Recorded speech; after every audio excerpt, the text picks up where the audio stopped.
మంత్రి దామోదర్ రాజు చెప్తున్నారు, లైవ్ లో చూద్దాం.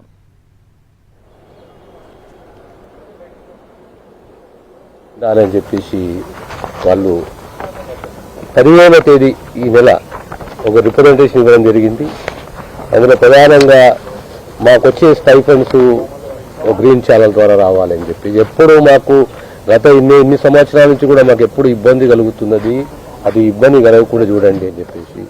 రెండోది, మా ఉస్మానియా గాంధీ గొప్ప చరిత్ర ఉన్నది, కానీ హాస్టల్ బిల్డింగ్స్, బాయ్స్ హాస్టల్ కానీ, గర్ల్స్ హాస్టల్లే కానీ, డెంటల్ హాస్టల్లే కానీ, అదే రీతిలో గాంధీకి సంబంధించిన హాస్టల్ బిల్డింగ్స్ కూడా లేవు సార్. ఇవి బాగా ఇబ్బంది కలుగుతున్నది.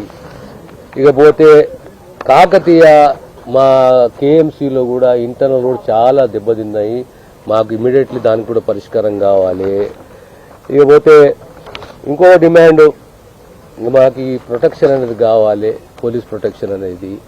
గతంలో జీవో ఇచ్చిర్రు, మెడికల్ డిపార్ట్మెంట్ పోలీస్ డిపార్ట్మెంట్ కూర్చొని చర్చించుకోవాలి అని ఈ రకంగా ప్రధానంగా ముఖ్య అంశాలని మా దృష్టికి తీసుకొచ్చిర్రు, లిఖితపూర్వకంగా ఇచ్చిర్రు. నేను 2 సార్లు వాళ్ళతో మాట్లాడినా, మా డిపార్ట్మెంట్ మా అధికారులు 4 సార్లు మాట్లాడిర్రు. అంటే ఇద్దరి మధ్యలో ఒక కమిట్మెంట్ తోటి ఒక డిస్కషన్ జరిగింది. ఆ డిస్కషన్ ప్రతిఫలమే మొన్న సుమారు 406 కోట్ల రూపాయల బీఆర్ఓ,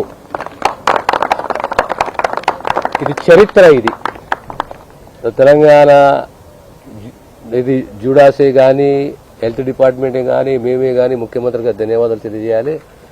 వారికి ఇంటర్సిటీ సీరియస్నెస్ అర్థమైంది. లేలే మనం ఇమీడియట్లీ బీఆర్ఓ రిలీజ్ చేసేద్దాము.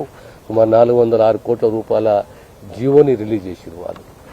ఆ తర్వాత మొన్న లాస్ట్ వీకే మా సెక్రటరీ గారు, డిఎంఈ, ఆ సంబంధిత ఆ కళాశాల ప్రిన్సిపల్ అందరూ ఉస్మానికే కానీ గాంధీకే కానీ పర్సనల్గా విజిట్ చేసి, అరే వాస్తవం ఇక్కడ ప్లేస్ ఉన్నది, హాస్టల్ బిల్డింగ్స్ లేవు, ఇది అవసరము అని చెప్పేసి ఇమ్మీడియట్లీ ప్రభుత్వానికి రిపోర్ట్ సమర్పించి, తద్వారా మొన్న ప్రపోజల్స్ గవర్నమెంట్కి వస్తే సుమారు ఉస్మానియా మెడికల్ కాలేజీకు సంబంధించి లేడీస్ హాస్టల్ 80 కోట్ల రూపాయలు, మెన్స్ హాస్టల్ 35 కోట్ల రూపాయలు, repairs and renovation to boys hostel అని చెప్పి 50 లక్షలు, laying of CC roads in Krishnaveni ladies hostel 40 లక్షలు, అంటే boys repairs renovation boys hostel 50 లక్షలు, ఇవన్నీతో సహా సుమారు 121 క్రోర్స్.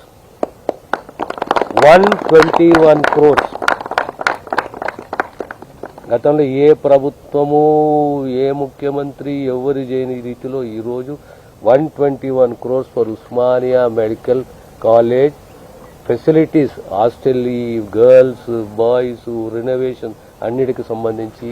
అదేవిధంగా గాంధీ మెడికల్ కాలేజ్కు సంబంధించి సుమారు 70 కోట్ల రూపాయలు, 79 కోట్ల రూపాయలు, అంటే సుమారు రమారమి 80 కోట్ల రూపాయలు మంజూరు చేయడం జరిగింది. కాకతీయ మెడికల్ కాలేజ్కు 3.45 క్రోర్స్. సీసీ రోడ్లు, మా యొక్క విద్యార్థులు మోటార్ సైకిల్ పోతున్నా యాక్సిడెంట్లు అవుతున్నాయి, పడుతున్నారు, గాయాలవుతున్నాయి, మాకు ఇమీడియట్లీ ఒక సీసీ రోడ్ కావాలని చెప్తే 3.45 క్రోర్స్ తోటి ఒక సీసీ రోడ్ మంజూరు చేయడం జరిగింది. అదే రీతిలో ఇవన్నీ త్వరలోనే మేము టెండర్స్ పిలుస్తాము. మీకు అందరూ తెలిసిన విషయమే, బీఆర్ఓ కూడా 406 కోట్ల రూపాయల బీఆర్ఓ. మేము ఉట్టిగా మాట్లాడుతున్నాం, ఇది డాక్యుమెంటరీ ఎవిడెన్స్ మాట్లాడుతున్నాం. This all documentary evidence. అంటే ఈ ప్రభుత్వానికి, రేవంత్ రెడ్డి గారు మా ముఖ్యమంత్రి గారి నాయకత్వంలో ప్రభుత్వానికి ఒక కమిట్మెంట్ ఉంది. హెల్తే కానీ, ఎడ్యుకేషన్ కానీ, వెల్ఫేర్ యాక్టివిటీ కానీ, ఏ కమిట్మెంట్ అయితే ప్రభుత్వం చేసిందో ఆ కమిట్మెంట్కు మేము కట్టుబడి ఉన్నాము. ఈరోజు చరిత్ర, ఇలాంటి డాక్యుమెంటరీ ఎవిడెన్స్ గతంలో ఎప్పుడూ కాలేదు, జరగలేదు, జరగబోదు. ఈరోజు అడిగినరు, కూర్చున్నాము, అరే మన పిల్లలు ఏం అడుగుతున్నారు, ఈ డిమాండ్స్ ఏంటి, ఎంతవరకు మనం చేయగలుగుతాం. Yes, they're all genuine demands. మనం కూడా అటెంప్ట్ చేయాలి, ప్రయత్నం చేయాలి అని చెప్పేసి మేము చేయడం జరిగింది. ఇకపోతే మెడికల్, ఇది ఉస్మానియా హాస్పిటల్కు సంబంధించి the entire issue is sub judice. అయినా మొన్న ఏం చెప్పాను నేను, ఉస్మానియా హాస్పిటల్ పోయినప్పుడు we are committed to a new building. అక్కడ ఉన్న ఆ ఏరియా ప్రజలకు ఇబ్బంది కాకూడదు, ఆ క్యాచ్మెంట్ ఏరియాకు ఇబ్బంది కలగకూడదు. అది దృష్టిలో పెట్టుకొని సరైన సమయంలో ప్రభుత్వం ఒక నిర్ణయం తీసుకుంటుంది. So ultimately healthy Telangana the department అనేది ఖచ్చితంగా హెల్త్ డిపార్ట్మెంట్ అనేది పటిష్టపరచాలి, ఇన్నోవేషన్ తీసుకురావాలి. అరే పొద్దున పేదవాడు జంట నగరాలకు రాకుండా ఆ ప్రాంతంలో, ఆ జిల్లాలో, ఆ ఏరియా హాస్పిటల్, ఆ డిస్ట్రిక్ట్ హాస్పిటల్, ఆ టెరిటరీ హాస్పిటల్లో వారికి వైద్యం లభించే విధంగా ఒక ప్రభుత్వం ఆలోచన చేస్తుంది.